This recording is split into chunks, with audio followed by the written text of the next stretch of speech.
It's been 10 years, and let's open this door to magic together, Lisa. In her eyes, her parents' love resembles a comedy, one casual, the other accustomed. On weekends, Maggie digs for ants on the floor. Red Hat changes bulbs eating. Maggie throws her Mikey's used diaper, far from kids' marriage fantasy. Lisa said she'll leave when grown, but y'all stay home.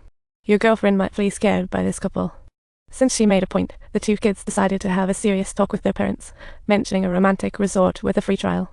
The kids forced their parents out, seeking magical experience, and started a week-long vacation. The couple started to second-guess their decision. Nothing beats their cozy doghouse at home, so they unanimously decided to turn back. The good news, the car stopped. The bad news, in a lake.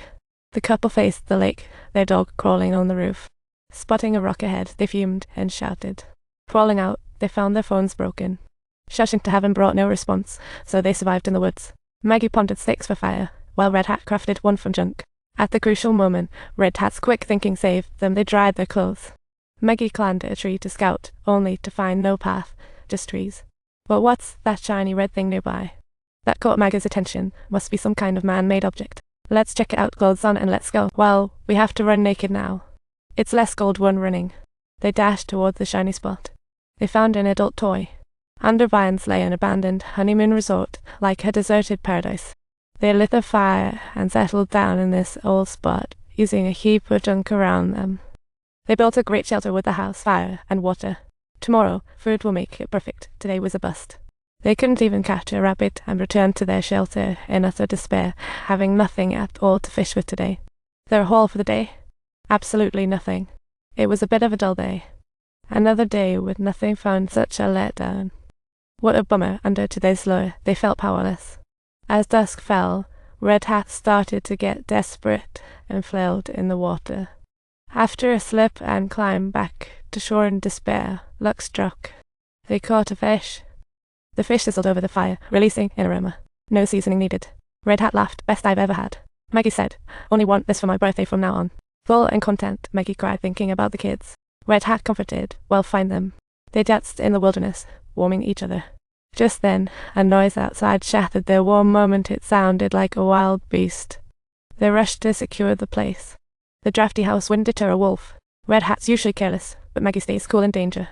Red Hat burst out, yelling, "Let her go, wolf. Come after this chubby one." Red Hat climbed a branch, feeling safe, but that furry creature could too.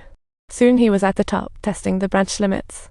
Maggie couldn't sit idle. Grabbing a weapon, she decided to save her husband, or at least not flee. A surge of courage filled Red Hat. He held the branch to deter the wolf, urging Maggie, run. They were incredibly in sync. How could he flee alone? Red Hat threw the weapon to Maggie, knowing success isn't solely based on smarts.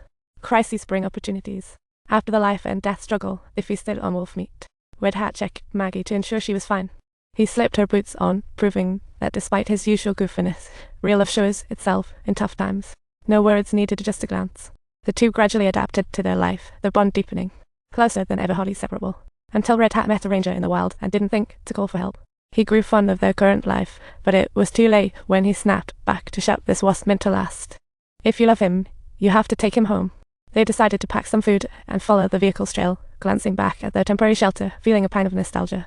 When their eyes landed on the little house, they paused, reminiscing about their time there. Red Hat declared, from now on, it'll be a romantic husband. Maggie replied, no need to change a thing. It's perfect as it is. Then they headed toward their little house. They waited, ready to head home momentarily. They were just about to return to the warmth of their home. Very shortly, they would return to a tranquil and safe haven. Soon, they'd be back to warm embrace. They made contact with the outside world. Maggie was eagerly waiting for her show. The visions of marriage are extravagant, yet keeping the romance alive requires continuous effort, especially when both partners are juggling responsibilities. The brain prioritizes survival functions, automatically switching relationships to a low-energy companion. Enjoying our story? Don't forget to hit that subscribe button.